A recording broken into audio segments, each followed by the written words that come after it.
दुनिया की सबसे ज़्यादा आबादी वाला देश है भारत, लेकिन आबादी एग्जैक्टली कितनी है ये किसी को नहीं पता इसलिए नहीं क्योंकि बीमारी की वजह से अभी तक नहीं हो पाई। और अब जब सरकार ने घोषणा की है कि सेंसस होने वाला है तो बवाल हो गया। बवाल इसलिए हो गया क्योंकि अब जब भी जनगणना होगी तब ये भी गिना जाएगा कि भारत में किस जाति के कितने लोग हैं। जातियों की गणना को आने वाली जनगणना में सम्मिलित किया जाए। कास्ट सेंसस को हम करवा के छोड़ेंगे। जाति जनगणना होके ही रहेगी। इसके पहले ऐसा 2 बार हो चुका है। पहली बार अंग्रेजों के ज़माने में 1931 में और दूसरी बार मनमोहन सिंह की सरकार के दौरान 2011 में। हालांकि 2011 में इकट्ठा की गई जानकारी कभी भी पब्लिक नहीं की गई, तो इसमें क्या था ये साफ नहीं है। इस बीच स्टेट लेवल पर बिहार और तेलंगाना जैसे राज्यों ने अपने यहाँ जाति की गिनती करवा भी ली। जाति की गिनती की ये बहस बीजेपी के गले का फांस बन गई थी, क्योंकि राहुल गांधी से लेकर अखिलेश यादव और तेजस्वी यादव तक सब इसके पक्ष में रहे हैं। तो हमारे ही एजेंडे पर जो है काम करना पड़ रहा है। राहुल गांधी का तो ये तक कहना रहा है कि रिजर्वेशन पे जो 50% की सीलिंग है, लिमिट, उसको समाप्त किया जाना चाहिए और जातियों को उनकी संख्या के आधार पर रिजर्वेशन मिलना चाहिए। राहुल के ऐसे डिमांड्स का बीजेपी वाले अभी तक विरोध कर रहे थे, लेकिन अब कम से कम कास्ट सेंसस पे मान गए हैं। ऊपर से ये घोषणा एक ऐसे समय में की गई है जब पहलगाम में हुए भयानक आतंकी हमले के बाद भारत पाकिस्तान का जो तनाव है वो अपने चरम पे है। जाहिर सी बात है, ऐसे माहौल में इस तरीके की घोषणा को लेकर कई सवाल उठाए जा रहे हैं। जैसे कि पहला सवाल ये है कि जो बीजेपी अभी तक इसके लिए नहीं मान रही थी, आखिर वो मान कैसे गई। दूसरा सवाल ये है कि बिहार चुनाव से पहले की गई इस घोषणा का अपोजिशन को फ़ायदा होगा या नुकसान। तीसरा सवाल ये है कि इसकी घोषणा करते हुए केंद्रीय मंत्री अश्विनी वैष्णव ने कहा कि इससे देश के सामाजिक और आर्थिक ताने बाने को मजबूती मिलेगी। यहाँ सवाल ये है कि क्या ऐसा सच में होगा। चौथा सवाल, क्या मुसलमानों की जाति भी गिनी जाएगी। इन 4 सवालों के अलावा कई सवाल हैं, लेकिन सब कुछ एक स्टोरी में नहीं समेटा जा सकता। ऐसे में 5वें पॉइंट के तौर पर जाते जाते आपको जाति जनगणना के इतिहास के बारे में संक्षेप में बताते जाएंगे। ऐसा नहीं है कि भारत में जाति आधारित जनगणना नहीं होती। हर सेंसस में एससी यानी दलितों और एसटी यानी आदिवासियों की संख्या बताई जाती है, लेकिन देश में बहुसंख्यक माने जाने वाले ओबीसी और जो बाकी की जातियां हैं उनकी गिनती नहीं होती। बाकियों की गिनती से जुड़े एक सवाल के जवाब में केंद्रीय गृह राज्य मंत्री नित्यानंद राय ने 20 जुलाई 2021 को संसद में कहा था कि भारत सरकार ने नीति का हिस्सा मानते हुए ये तय किया है कि एससी एसटी के अलावा जो भी बाकी की जातियां हैं उनकी गिनती नहीं की जाएगी।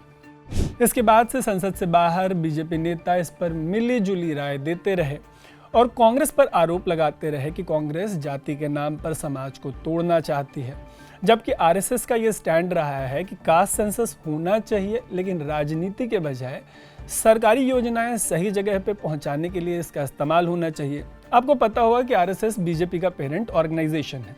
ऐसे स्टैंड्स को बीजेपी के बटोगे तो कटोगे जैसे नारों ने और मजबूत किया, क्योंकि बीजेपी की राजनीति को हिंदू अम्ब्रेला से जोड़कर देखा जाता है। मतलब जब जब हिंदू एकजुट होता है तो एनालिस्ट का मानना है कि इससे बीजेपी को फायदा होता है, लेकिन जब हिंदू कास्ट में बढ़ जाता है तो बीजेपी को चुनाव में घाटा होता है। इसीलिए बीजेपी कभी बटोगे तो कटोगे कहती है और कभी उनका आईटी सेल इससे जुड़े पोस्ट करता है। ऐसे ही एक पोस्ट में 22 अप्रैल को पहलगाम में हुए हमले के बाद बीजेपी छत्तीसगढ़ के एक एक्स हैंडल से लिखा गया कि धर्म पूछा गया है, जाति नहीं। मतलब साफ था कि पहलगाम जैसी घटना के बाद भी बीजेपी ये संदेश देना चाहती थी कि जाति के नाम पे नहीं बंटना। बीजेपी छत्तीसगढ़ के इस पोस्ट की काफ़ी आलोचना हुई और अब जब पीएम की अध्यक्षता वाली cabinet committee on political affairs ने कास्ट सेंसस को हरी झंडी दे दी है, तो बीजेपी छत्तीसगढ़ के इस पोस्ट को जमकर ट्रोल किया जा रहा है। ट्रोलिंग के बीच चलते हैं पहले सवाल के जवाब की तरफ कि आखिर बीजेपी ने कास्ट सेंसस को हरी झंडी क्यों दी। मीडिया एनालिसिस में इसका एक बड़ा कारण 2024 के आम चुनाव में जिस तरीके के नतीजे आए उसको माना जा रहा है। इस चुनाव में बीजेपी ने अब की बार 400 पार का नारा दिया था, लेकिन पार्टी को 272 सीटों वाले बहुमत की जगह मात्र 240 सीटें मिली, जाति आधारित राजनीति के लिए जाने जाने वाले यूपी में पार्टी को सबसे ज्यादा झटका लगा। हाल ये था कि पार्टी अयोध्या यानी फैजाबाद की सीट भी हार गई। यहाँ से बीजेपी के सांसद को समाजवादी पार्टी के दलित समाज से आने वाले अवधेश प्रसाद के हाथों करारी हार का सामना करना पड़ा। ये वो चुनाव था जिसमें राहुल गांधी और उनके इंडिया गठबंधन ने संविधान बचाओ और कास्ट सेंसस करवाओ जैसे मुद्दों को सबसे ज्यादा उठाया। संविधान बचाओ का जो नारा भी कहीं ना कहीं ये जो नारा है वो जाति से जुड़ा हुआ था, क्योंकि इंडिया गठबंधन वालों का कहना था कि बीजेपी संविधान बदलकर जो दलित और पिछड़े हैं उनका हक छीनना चाहती है। कहते हैं कि इन्हीं वजहों से कांग्रेस को इतना फायदा हुआ कि 2024 के बाद पहली बार पार्टी 100 सीटों के करीब पहुंचने में सक्सेसफुल रही। वहीं समाजवादी पार्टी ने यूपी में बीजेपी को आधी सीटों पर ढकेल दिया इन कंपैरिजन विद 2019 एंड 2014। इसके अलावा बीजेपी को उस महाराष्ट्र में भी अच्छा खासा नुकसान हुआ जो दलितों की राजनीति का गढ़ माना जाता है। इन्हीं सब की वजह से यह भी कहा जा रहा है कि 1980 के दशक में आई बीजेपी की पहचान लंबे समय तक ब्राह्मण बनिया पार्टी की रही। इसके अलावा पार्टी की पहचान हिंदुत्व और राम मंदिर की राजनीति वाली रही। पार्टी जब मजबूत होने लगी तो एक तरफ राम मंदिर का आंदोलन चल रहा था, दूसरी तरफ मंडल कमीशन की सिफारिश पर बवाल। इतने भारी बवाल के बीच दिसंबर 1990 में वीपी सिंह ने मंडल कमीशन की सिफारिश को लागू कर दिया और सरकारी नौकरियों में ओबीसी समाज के लिए 27% सीटों को आरक्षित कर दिया। यह बीजेपी की मंदिर पॉलिटिक्स के लिए बहुत बड़ा झटका था, लेकिन बीजेपी को जीवट पार्टी भी कहा जाता है और ये परिस्थिति के हिसाब से कहते हैं कि अडेप्ट करना जानती है। ऐसे में मंडल कमीशन के लागू होने के बाद पार्टी ने लोध समाज से आने वाले कल्याण सिंह और उमा भारती जैसे नेताओं को आगे कर दिया। इसके अलावा गुजरात में पीएम नरेंद्र मोदी से लेकर मध्य प्रदेश में शिवराज सिंह चौहान और बिहार में सुशील मोदी जैसे जो ओबीसी के नेता थे, इनको भी पार्टी ने आगे बढ़ाया। पार्टी का साफ संदेश ये था कि ये ब्राह्मण बनिया या हिंदुत्व और राम मंदिर के अराउंड अपनी इमेज को ट्रैप नहीं करना चाहती। इन्हीं सब से मिलता है पहले सवाल का जवाब ये कि बीजेपी आखिर कास्ट सेंसस के लिए मानी तो कैसे मानी इसलिए क्योंकि भारतीय समाज में दो सबसे बड़ी पहचानों में से धर्म और जाति शामिल है। धर्म का विभाजन तो फिर भी इंडिया में हिंदू और मुसलमानों के बीच में मेजर, भारत में दोनों की आबादी के बीच एक बहुत बड़ी खाई है, जबकि जाति का विभाजन पूरे हिंदू समाज में है और इस देश का बहुसंख्यक हिंदू है। ऊपर से बीजेपी को आम चुनाव में जो स्वाद चखना पड़ा, उसके पीछे कास्ट सेंसस को संविधान बचाओ जैसे मुद्दों को बड़ा कारण माना जाता है। ऐसे में कहा यही जा रहा है कि मंडल कमंडल 2.0 की हकीकत समझते हुए बीजेपी ने कास्ट सेंसस के लिए हरी झंडी दे दी। इसी के साथ होती है दूसरे सवाल की एंट्री कि इस तरीके के अनाउंसमेंट से विपक्ष को फायदा होगा या नुकसान। इसका जवाब ये है कि कम से कम सोशल मीडिया के जो रिएक्शंस हैं, इन पर्टिकुलर एक्स जो हाईली पॉलिटिकल प्लेटफॉर्म है, वहाँ पे बीजेपी को सपोर्ट करने वाले जो अकाउंट्स हैं वो अभी इसके फेवर में नज़र नहीं आ रहे हैं। उनमें पहले गुस्सा था, फिर वो मिक्स्ड रिएक्शंस देने लगे। हो सकता है ये फेवरेबल रिएक्शन में तब्दील हो जाए। इसके अलावा अभी तो होड़ इसकी मची है कि क्रेडिट किसका है। राहुल गांधी का क्रेडिट है, अखिलेश यादव का, तेजस्वी यादव का, या बिहार में कास्ट सेंसस करवा चुके सीएम नीतीश कुमार का, या मंडल कमीशन लागू करवाने का क्रेडिट लेने वाले लालू यादव का। दूसरी तरफ से बीजेपी के नेताओं ने भी नैरेटिव बिल्डिंग शुरू कर दी है और नैरेटिव के बूते हावी होने की कैपेबिलिटी के मामले में बीजेपी के ऊपर कोई सवाल उठाना बहुत डिफिकल्ट है। जबकि 2015 के दिल्ली और बिहार चुनाव से लेकर पिछला लोकसभा चुनाव इस बात का गवाह है कि जब जब विपक्ष एकजुट हुआ है, बीजेपी का नैरेटिव फेल हो गया है। ऐसे में देखने वाली बात होगी कि इस कैंपेन को जोर शोर से चलाने वाली कांग्रेस और विपक्षी पार्टियों पर इस फैसले का क्या असर पड़ता है, क्योंकि राहुल गांधी डेट पूछ रहे हैं, बोल रहे तारीख बताओ। वो कह रहे हैं कि कास्ट सेंसस करवाएंगे बोल के हेडलाइन तो बटोर ली, लेकिन इसकी डेडलाइन कौन देगा भाई, कब करवाओगे। यहीं आता है तीसरा सवाल कि क्या इससे सामाजिक और आर्थिक ताना बाना मजबूत होगा। इसका जवाब मेरे अपनी अंडरस्टैंडिंग में पता नहीं में है, लेकिन जाति की राजनीति ज़रूर मजबूत हुई है और शायद और होगी, क्योंकि केंद्र में पीएम बनने के बाद अक्सर पीएम मोदी के ओबीसी की पहचान की बहुत चर्चा हुई। वहीं अपनी ज़मीन खिसकती देख विपक्ष ने मंडल 2.0 लॉन्च करने का फैसला लिया।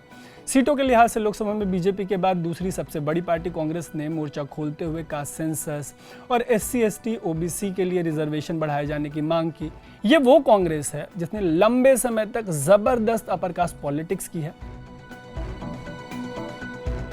मतलब इतनी ज़बरदस्त अपर कास्ट पॉलिटिक्स के इनका हाल ये था कि जब तक इनके हाथ से यूपी बिहार जैसे स्टेट्स निकल नहीं गए, तब तक इनको समझ नहीं आया कि आखिर मंडल कमीशन लागू किए जाने के बाद जो असर है वो इंडियन पॉलिटिक्स पे किस तरीके का पड़ा है।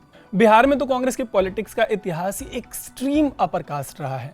ये वो एक लौता राज्य है जहां इस साल चुनाव होने हैं और बदलते समीकरणों को देखते हुए राहुल गांधी ने दलित समाज से आने वाले राजेश कुमार को राज्य का अध्यक्ष बनाया है।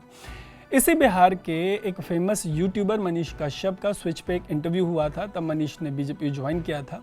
तब जब हमारी बातचीत हुई थी तो इंटरव्यू में मनीष कश्यप ने बोला था कि बिहार छोड़िए पूरे भारत में एक भी टिकट कैंडिडेट का जाति देखे बगैर तय नहीं होता। ऐसे में कास्ट सेंसस के बाद सामाजिक आर्थिक ताना बाना मजबूत होगा या नहीं होगा ये तो देखने वाली बात होगी, लेकिन एक एक जाति की पहचान खुलकर सामने आ जाएगी, क्योंकि हर नेता के पास अपने जाति के तय नंबर का डेटा होगा, उसके पास ये राजनीति करने की सहूलियत होगी इस डेटा के आधार पे। बाकी इस पर तो आप अपना ही बेस्ट ओपिनियन दे सकते हैं कि भारत में जाति जोड़ने वाला फैक्टर है या तोड़ने वाला।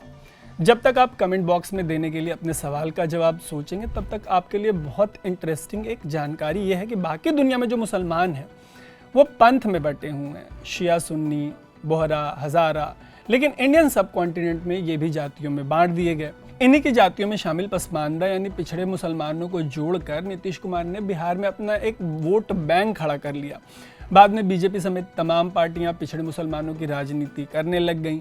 ऐसी राजनीति को आधार मानते हुए कहा जा रहा है कि इसकी पूरी पॉसिबिलिटी है कि मुसलमानों की जाति आधारित जनगणना भी इस वाले में, ये जो सेंसस होगा उसमें शामिल होगी। मुसलमानों में कास्ट कैसे ऑपरेट करता है, इनकी जाति जनगणना जो है उसके हिसाब किताब पर स्विच में मेरे जो साथी हैं सोबान, उन्होंने एक स्टोरी की है। वो स्टोरी देखने के लिए आपको स्विच के यूट्यूब पर आना होगा। अब आते हैं सेंसस और कास्ट की ब्रीफ हिस्ट्री पर। पब्लिक डोमेन में कास्ट सेंसस का इकलौता डेटा 1931 का है। 1941 में भी कास्ट सेंसस हुआ था, लेकिन सेकेंड वर्ल्ड वॉर की वजह से इसको रिलीज नहीं किया गया। आज़ादी के बाद हुए पहले सेंसस में 1951 में कास्ट का डेटा कलेक्ट नहीं किया गया। इसमें SC ST का डेटा कलेक्ट किया गया था, लेकिन OBC को इसमें शामिल नहीं किया गया। हाँ, हर सेंसस में हर धर्म के लोगों को ज़रूर गिना जाता है। इसी वजह से भारत में कितने हिंदू, कितने मुसलमान, कितने सिख, कितने ईसाई या किसी धर्म का कोई और किस आबादी में है, इसका नंबर सबको पता होता है। लेकिन SC ST के अलावा किन जातियों के कितने लोग हैं इसका किसी को नहीं पता। यह इसलिए है क्योंकि आज़ादी के बाद फैसला लिया गया कि जातियों की गिनती नहीं की जाएगी SC ST के अलावा। ऐसे फैसलों का वो पार्टियां विरोध करती रहीं जिनका OBC समाज में जनाधार रहा। लेकिन मंडल कमीशन की सिफारिशों और इसे लागू किए जाने के बाद भी ऐसी मांगों को टाला जाता रहा कि कास्ट सेंसस करवाया जाए। फिर 2010 में तब के लॉ मिनिस्टर वीरप्पा मोइली ने तब के PM मनमोहन सिंह को लिखा कि 2011 के सेंसस में जाति का आंकड़ा भी इकट्ठा किया जाना चाहिए। Registrar general and census commissioner of India के पास PMO ने जब ये रिकमेंडेशन या रिक्वेस्ट भेजी तो इसको रिजेक्ट कर दिया गया। बाद में तब के केंद्रीय गृह मंत्री P चिदम्बरम ने भी इसमें कई तरह की परेशानियां गिनाई और कहा कि इसको करना क्लोज टू इम्पॉसिबल है। बट लालू यादव से लेके मुलायम सिंह और के करुणानिधि से लेके नीतीश कुमार तक ने ऐसा दबाव बनाया कि सिंध सरकार को प्रणब मुखर्जी की अध्यक्षता में एक कमेटी का गठन करना पड़ा। इसकी सिफारिश पर सितंबर 2010 में तय ये किया गया कि एक सोशियो इकोनॉमिक कास्ट सेंसस कराया जाएगा। यह सेंसस से अलग होगा।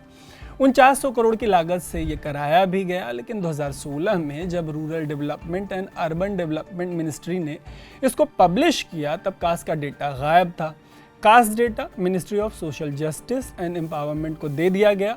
इसके बाद इसका क्लासिफिकेशन और कैटेगराइजेशन होना था, लेकिन ये आज तक हो नहीं पाया। और अब तो मोदी सरकार अनाउंस कर चुकी है कि जाति आधारित जनगणना होने जा रही है। वैसे ये कहानी यहीं खत्म नहीं होती। अभी तो कोटा के अंदर कोटा की डिबेट शुरू हुई है। एक डिबेट प्राइवेट सेक्टर में रिजर्वेशन की है, एक और डिबेट पॉपुलेशन डिसबैलेंस की वजह से नॉर्थ साउथ डिवाइड की है। और कहा जा रहा है कि इसकी वजह से सेंसस रुका हुआ था और कास्ट सेंसस ने इसमें तीखा छौंका लगाने का काम किया है। सवाल मुसलमानों की जाति गिने जाने का भी है। इनकी जाति गिने जाने के बाद बहस इन्हें मिलने वाले रिजर्वेशन से लेके फ़ायदों की है। बहस इस पर भी होगी कि क्या जामिया और अलीगढ़ जैसी यूनिवर्सिटीज़ में रिजर्वेशन लागू किया जाएगा, कास्ट रिजर्वेशन। इन तमाम डिबेट्स और क्वेश्चंस पर हम समय समय पर आपके लिए ऐसी ही स्टोरीज लेकर आते रहेंगे। कमेंट करके आप बताइएगा कि इन तमाम डिबेट्स और मोदी सरकार के कास्ट सेंसस कराने के फैसले पर आपकी क्या राय है। ऐसे ही स्टोरीज के लिए स्विच को फेसबुक, यूट्यूब और इंस्टाग्राम पे फॉलो और सब्सक्राइब जरूर कर लीजिएगा। देखते रहिएगा स्विच। मेरा नाम है तरुण।